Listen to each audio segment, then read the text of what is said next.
सबसे मुश्किल वक्त जैसे आ जाता है विंटर दोस्तों, जिसमें प्लांट की हालत बद से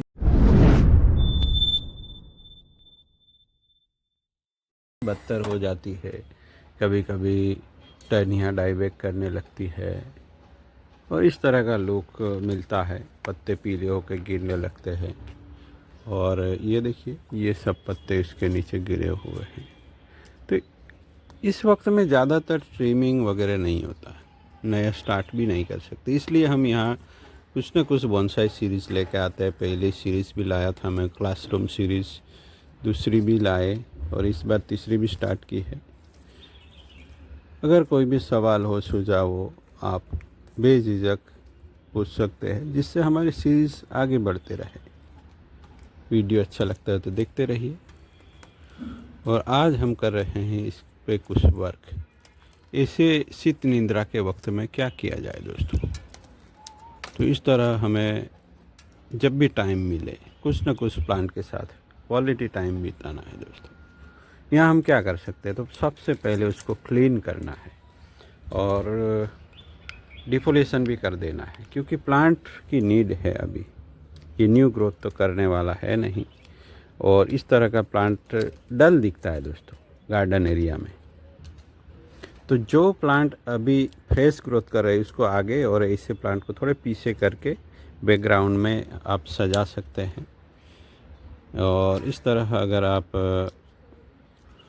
प्लांट को डिफोलेशन भी कर देते हैं तो उसका स्ट्रक्चर जो बना हुआ होता है वो भी अच्छा दिखता है।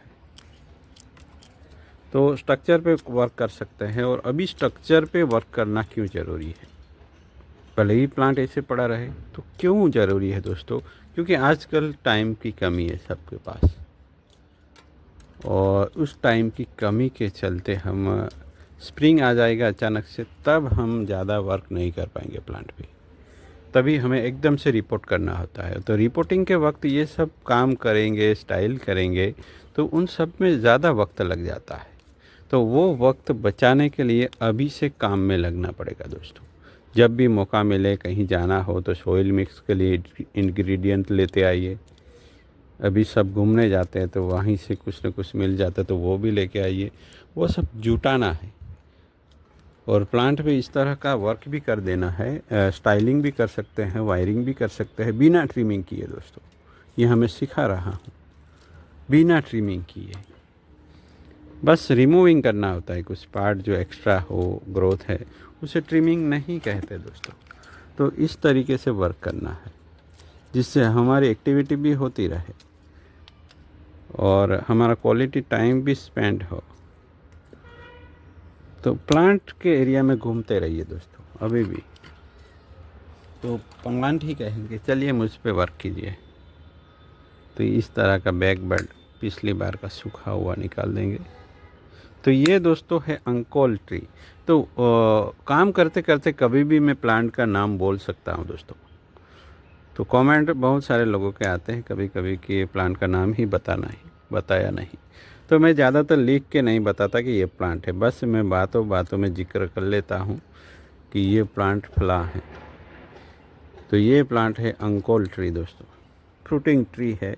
पिछली बार इसमें फ्लावरिंग भी हुई थी और कई सालों से है मेरे पास ये, 6 से 7 सालों से ज़्यादा हो गया होगा उसका। और बहुत मुश्किल है ये प्लांट को इस तरह सरवाइव करवाना, बहुत मुश्किल दोस्तों। मैंने बहुत पापड़ बेले इसे कह सकते हैं, तभी जाके इसके साथ कुछ वर्क कर पाया हूँ। एक प्लांट जो बचा पाया, कुछ भी नहीं था इस प्लांट में जिसमें कुछ क्रिएट करने की कोशिश की मैंने, और आज ये अच्छे से शेप में भी आ गया है, भले ही रिवर्स टेपर है। वो तो यहाँ एक रॉक रख के हम उसको कवर कर सकते हैं। तो चलिए मैं वायरिंग कर लेता हूँ। तो देखिए दोस्तों, प्लांट में मैंने वायरिंग कर लिया है और वायर यूज़ किए है जो मोटा वाला है। मोटा वाला वायर मैंने यहाँ लिया है, वो 14 ग्रेड का है। और इसमें एक छोटा वाला भी लिया है, वो 16 ग्रेड का है। ये वुडी प्लांट है तो थोड़े मोटे ही वायर लगते हैं, बहुत छोटे वायर का काम नहीं है दोस्तों। यहाँ पतला भी इस्तेमाल किया है, वो 19 ग्रेड का है। तो ये mm में नहीं आते वायर दोस्तों। और देखेंगे किसी ने ध्यान दिया हो तो यहाँ लंबी सी ब्रांच हुआ करती थी पीछे, मैं दिखाता हूँ, ये वाली, जिसको हमने यहाँ से निकाल दिया दोस्तों। अब उसका काम ख़त्म हुआ। ये रखने का काम क्या था, इस ब्रांच को मोटा करना, वो हो गई दोस्तों। क्यों मोटा करना था, क्योंकि ये अनुपात चाहिए था, ये मोटा और इससे छोटा ये और इससे छोटा ये करना था मुझे। तो ये सब चीज़ें अगर प्लांट में आती है तो बहुत ही अच्छा है। और इस प्लांट का कैरेक्टर है दोस्तों, रूट से भी ग्रोथ करना। तो ये कैरेक्टर भी हमने यहाँ ले लिया है। ये यहाँ रूट से ग्रो हुआ है, यहाँ जुड़ा हुआ है और पीछे इसका रूट भी है। तो ये सब कैरेक्टर अगर जुड़ जाते हैं दोस्तों तो सब इसका रिवर्स टेपर भी हम निकाल देंगे। तो जैसे कि यहाँ कोई रोक लग दिया वगैरह, और यहाँ डेड वुड है तो उसको भी हम निकाल देते हैं। तो दोस्तों एक पैटर्न सी बना लेनी है बोनसाई मेकिंग की, और अपने आप को इवोल्यूट भी करना है। आपने क्या सीखा और पिछले साल से इस साल क्या नया सीखा, और जो सीखा है उसमें क्या बेहतर किया, वो सब चीज़ों में ज़रूरी है दोस्तों। अपने आप को इवोल्यूट करना थोड़ा मुश्किल रहता है, बट अपने आप को ही पूछना कि आपने क्या सीखा दोस्तों, बड़ा इंटरेस्टिंग है। मैं तो करता रहता हूँ।